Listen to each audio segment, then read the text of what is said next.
Avante palestrinos e palestrinas, sejam bem-vindos a mais um vídeo. Rapaziada, é o seguinte, ontem tivemos a participação da Leila Pereira, né, na quarta-feira, dia 5. Aliás, é isso mesmo, na quarta-feira, dia 5, falando aí. Ela participou, né, da CPI, dessa CPI que tá rolando sobre manipulação de resultados.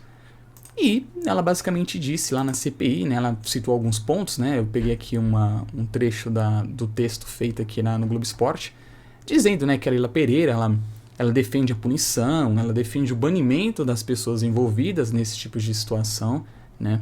Ela também disse que toda vez que um jogador vai assinar um contrato com o Palmeiras, existe ali uma cláusula dizendo que os jogadores não devem participar desse tipo de manipulação, que não devem participar desse tipo de apostas, né? Principalmente aos jogadores mais jovens. Então, eles instruem dentro do Palmeiras ali a instruções para que esses jogadores não participem desse tipo de coisa, né? Também conversas ali durante o dia a dia. Principalmente quando começou a estourar essa bomba, né? Falou que realmente teve umas conversas com jogadores, reuniões com jogadores, instruindo aos jogadores a não fazerem esse tipo de coisa, né? Então, basicamente isso que a Leila disse nessa coletiva, e ela, nessa coletiva, nessa CPI, né? E claro, ela segue defendendo aí o banimento das pessoas. A gente sabe que a Leila Pereira é uma grande defensora do banimento do John Textor, né, o dono do Botafogo, porque segundo ela, ele está fazendo acusações infundadas, e eu concordo 100%. E aliás, falando em John Textor, né, ele também participou dessa tal CPI, e mais uma vez ele vem à tona dizendo que houve manipulação em um jogo envolvendo o Palmeiras, que no caso é contra o próprio Botafogo, que foi naquela virada por 4-3 lá no Engenhão, no segundo turno do Campeonato Brasileiro, né? De acordo com o John Textor, de acordo com o relatório, um vídeo que foi feito, né, e postado nas redes sociais dele, se eu não me engano, houve manipulação do VAR para que o Adrielson fosse expulso naquele lance da falta, né? E para quem não lembra, eu vou colocar aqui para rodar o vídeo. Eu tô aqui no site do Globo Esporte, eu vou colocar para rodar o vídeo aqui.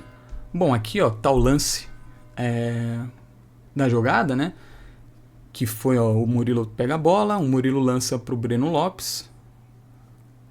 Deixa eu aumentar aqui, ó. Lança pro Breno Lopes. E aí acontece a falta, né? Tem outro ângulo aqui, ó. Tem um ângulo melhor, um pouquinho mais pra frente, que mostra aí o Adrielson, que ele chega no Breno Lopes, né? Ele chega, aliás, com o pé alto, né? Ele chega com o pé ali na altura da barriga do Breno Lopes, na altura do peito praticamente do Breno Lopes, e derruba o Breno Lopes e comete a falta, né? E na minha opinião, primeiro, pra mim foi falta. Pra mim houve falta, isso daí é indiscutível, realmente houve a falta, não tem como dizer que esse lance não é um lance faltoso, porque é de fato um lance de falta, não tem como discutir num lance desse, é um lance de falta, né? Porque ele vai no Breno Lopes, na altura da barriga do Breno Lopes, ele não pega a bola, não pega nada, tá? O Breno Lopes, por sinal, ele consegue ali encostar na bola, né? E detalhe, por que eu concordo com essa expulsão? Se a gente for ver o lance, se a gente analisar o lance, o Breno Lopes, ele tem aí totais condições, ó, nessa imagem aqui.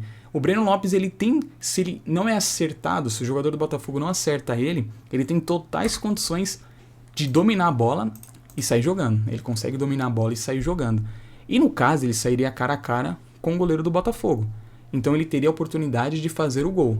E além dessa oportunidade dele poder fazer o gol, tem no mesmo lance também a participação do Rony ali em cima, né, um pouquinho mais acima aqui, tá o Rony, ou seja, ele também poderia sair cara a cara com o goleiro, tocar pro Rony poder fazer o gol. Então no caso é um perigo de gol, né? Porque, na verdade, se a gente for ver aí, ele tanto poderia chutar diretamente pro gol, ou tocar, dar assistência pro Rony empurrar a bola pra rede, né? Então, no caso, pra mim, não tem como, não existe falar que não foi falta, porque foi falta. E por essas questões de perigo de gol, por grande perigo de gol, também não tem como dizer que não é pra cartão vermelho. Pra mim não existe isso, sabe? E, nesse vídeo divulgado pelo John Textor, por exemplo, ele fala que o pessoal do VAR manipulou as imagens para que assim o árbitro na hora do campo, na hora que fosse ver as imagens no VAR, pudesse aí expulsar o jogador do Botafogo e não sei o que lá, não sei o que. Ele também postou um trecho, né, de um texto aqui falando o seguinte, por exemplo, ó. Ele fala: o trace instrui o operador de replay a parar o vídeo em uma imagem congelada, para dar a falsa impressão de que a bola está perfeitamente dominada no pé do jogador do Palmeiras. O trace manipula o replay do vídeo para que Machado veja uma imagem perfeita, uma imagem da perfeita posse e controle de bola que na verdade nunca existiu, né? E um pouco mais para baixo aqui também eu achei interessante assim que ele cita o seguinte, né? Ele fala que foi um erro ter expulsado o jogador, né? E um erro que levou o Palmeiras a superar uma desvantagem de 1-3 e vencer o jogo decisivo do campeonato e transformar uma provável desvantagem de 9 pontos na tabela do Campeonato Brasileiro em uma desvantagem de 3 pontos. Cara, é o seguinte, eu não sei se seja lá o que for que ele usou para analisar a jogada, não sei se fez análise do pênalti, por exemplo, perdido pelo Tiquinho Alves. Tem que ver se o Tiquinho também não estava envolvido nessas apostas aí a favor do Palmeiras, né? Porque bateu o pênalti, perdeu o pênalti. Primeiro tempo, o Botafogo perdeu uma caçalhada de gols. E aí, no segundo tempo, o Palmeiras simplesmente aproveitou o momento de descuido, de relaxo do Botafogo e virou o jogo. Simples assim. Incompetência grande do Botafogo. E ponto final. Ponto final. É incompetência do Botafogo. Mais uma vez, o John Textor tem tentado mostrar uma imagem que, ele tá tentando dizer o seguinte: olha, nós não perdemos o Campeonato Brasileiro porque nós pipocamos. Não, não é isso. A gente perdeu o Campeonato Brasileiro porque houve aí manipulações da arbitragem, do VAR, a favor dos nossos adversários que estavam brigando pelo título. Poxa, por que não analisou lá a virada lá, quando tomou 4 também do Grêmio? Por que não analisou lá o empate que tomou no último minuto lá contra o Coritiba? Pura pipocagem, pura incompetência do Botafogo. Uai, aí só porque o Palmeiras foi campeão, não, vamos só ver o jogo do Palmeiras. Pô, pelo amor de Deus, cara. E outra, se o Botafogo tivesse sido campeão, será que ele estaria todo esse desespero para ver se realmente teve manipulações? Você acha mesmo que isso teria acontecido? Claro que não. O Botafogo seria campeão e já era, a vida que segue, não ia ter toda essa...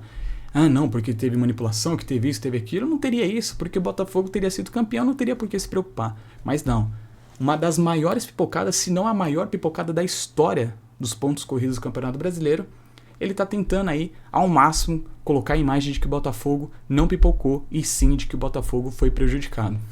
Mas enfim, né?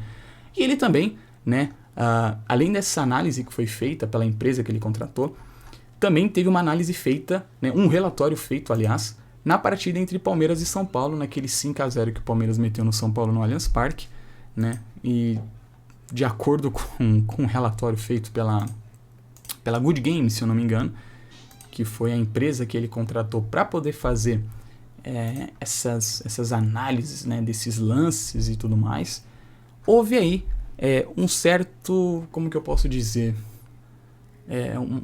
um certo relaxo do jogador do São Paulo de acordo com esse relatório. Bom, tá aqui, ó, esse relatório feito, né, o que a Good Game apontou na goleada do São Paulo, e aqui cita possíveis situações anormais de jogadores da equipe de São Paulo. Por exemplo, aqui, ó, quando estava 1-0 para o Palmeiras, de acordo com esse relatório feito pela Good Game, o Michel Araújo não interceptou, o Gabriel Neves não pressionou, o Beraldo não marcou, o Caio Paulista não interceptou, o Beraldo não interceptou e o Diego Costa teve uma atitude deficiente. Tá? E esses números aqui é o número da camisa dos jogadores, se eu não me engano.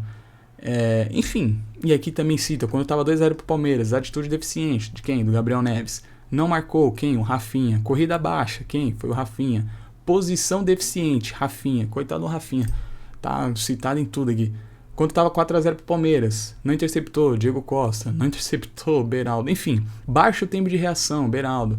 E também no gol do pênalti, né? De acordo com o relatório feito, o Rafael, goleiro de São Paulo, teve uma atitude deficiente na hora do pênalti, né? Deve ser porque não defendeu, né? Porque se tivesse defendido, com certeza. Mas enfim. E tá aqui, ó. E o resultado final é o seguinte: em relação à manipulação do placar, partida considerada normal. O São Paulo com anormalidades. A arbitragem estava normal. A arbitragem estava de boa. Agora o problema é o São Paulo, velho. Eu fico pensando, Imagina lá, Palmeiras e São Paulo. São Paulo vai, não, hoje a gente vai jogar contra o Palmeiras, um dos nossos maiores rivais, na qual nos últimos anos nós estamos aí disputando finais, disputando mata-mata, né? Fomos campeões, já fomos eliminados também, enfim. Mas a gente vai entrar hoje com o objetivo de tomar uma goleada histórica. Simples assim, o nosso objetivo hoje, aqui dentro do Allianz, é tomar uma goleada histórica de um dos nossos maiores rivais. E é isso que a gente vai fazer e a gente... é isso. Pô, tu acha mesmo que o São Paulo ia fazer isso, cara? Pô, pelo amor de Deus, meu... Não, olha, de verdade, não dá pra entender a cabeça desse cara. Não dá pra entender a cabeça desse cara. Como se o São Paulo fosse chegar no Allianz Parque, não, hoje eu vou tomar uma goleada do São Paulo, do Palmeiras. Mesma coisa do Palmeiras, vou jogar na Arena Corinthians, hoje eu quero ser goleado por 5-0 pelo Corinthians. Pô, que é isso, cara?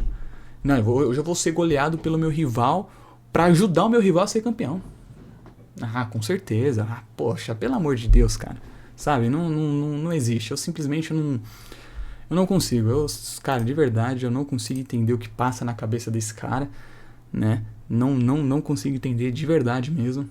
Pra mim é uma loucura. Tudo isso que tá acontecendo pra mim é uma loucura, que eu tenho certeza que vai se estender por um longo período aí. Mas pra mim é tudo uma loucura. Pra mim resumidamente falando, pra mim é algo que o John Textor tá tentando fazer para esconder a ineficiência, a incapacidade, a incompetência, a pipocagem que o Botafogo teve de uma das maiores, se não a maior pipocada da história do Campeonato Brasileiro da era dos pontos corridos. Mas enfim, é isso. O John Textor segue atacando, o John Textor segue jogando provas, né, aí nas redes sociais e tudo mais. E, mais uma vez, ele apareceu aí para dar aquela pimentada nessa situação toda. Mas é isso. Quero saber a opinião de vocês sobre esse assunto, sobre essas análises feitas, esses relatórios, né? Você acha que um rival perderia de goleada pro outro para ajudar a ser campeão? Pô, pelo amor de Deus, cara. Mas nem nos sonhos. Mas é isso, rapaziada. Apenas um vídeo para falar sobre isso. Quero saber a opinião de vocês aí embaixo. Um abraço. Falou.